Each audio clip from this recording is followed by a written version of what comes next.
Look, in the same week that the federal parliament passed Labor's safeguard legislation, of course heavily altered by the Greens, one of our closest allies, Japan, through the ambassador, but also via a gas company CEO, have issued a stinging rebuke to the Albanese government, warning them that their sweeping energy market interventions will, and I quote, choke investment, strangle expansion of LNG projects and allow Russia, China and Iran to fill the void.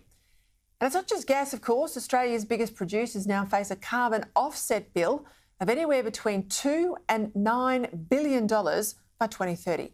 Now, ultimately, those costs will be passed on to you, the consumer. Joining me now to discuss this, Head of Integrated Energy and Resources at Credit Suisse, Saul Kavonic. Saul, thank you for coming on the show. The cost of Labor's safeguard bill, take us through who's going to be hit the hardest. Well, with the caveat that the actual policy is still being worked out in the details and there's furious lobbying going on behind the scenes. What we've seen is a political accommodation. The Greens have made an announcement, spun things in a very green way, but actually a lot of it still remains to be seen. Now, what is clear is we are going to see this, roughly 5% reduction in emissions from those large facilities. But what is clear is the accommodations with the Greens has seen the gas and coal sector hit hardest. There's going to be carve-outs for other sectors, which will put a greater burden on the gas sector. And at the same time, they're now requiring net zero for new fields to go into LNG, which goes to our key trading partners, Japan, Korea, and elsewhere.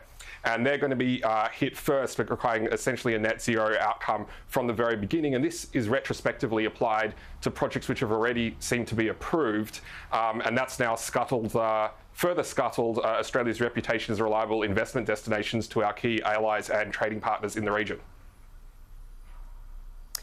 You're right to point out that net zero issue, because of course that's likely to stymie investment. I mean, how many of these projects that are out there in the offing now we thought might come online, how many of those do you think are going to go to the wall? It's going to be a lot more than just that issue. So the net zero is going to potentially be the death knell for projects like Woodside's Browse project off the coast of Western Australia, and potential new basins onshore Australia as well, including potentially in the Northern Territory. But if you look at what else is in here, they've also provided essentially a minefield going forward for green lobbying and green litigation, which is now going to extend the ability to get any approvals for any future gas project. And you need to understand that just makes it even harder for gas companies to even think about pursuing a project. And we've already seen investment reduce across the east coast of Australia in wake of the gas price fixing policy last year. We're now going to see Australia overall be impacted, and we're seeing the big international investors who've been the cornerstone of Australia's entire gas sector, which we still need to remember is the second largest export earner in this country. And they are just quietly reducing investment in Australia. There's no big announcements. They're not looking to pick a fight. They're just simply taking their capital elsewhere. And we're going to feel the pain in coming years. This might be all politically upside for the government right now, but it's ultimately Australia's economy and many of the jobs that rely on this industry that'll pay the price over the next several years.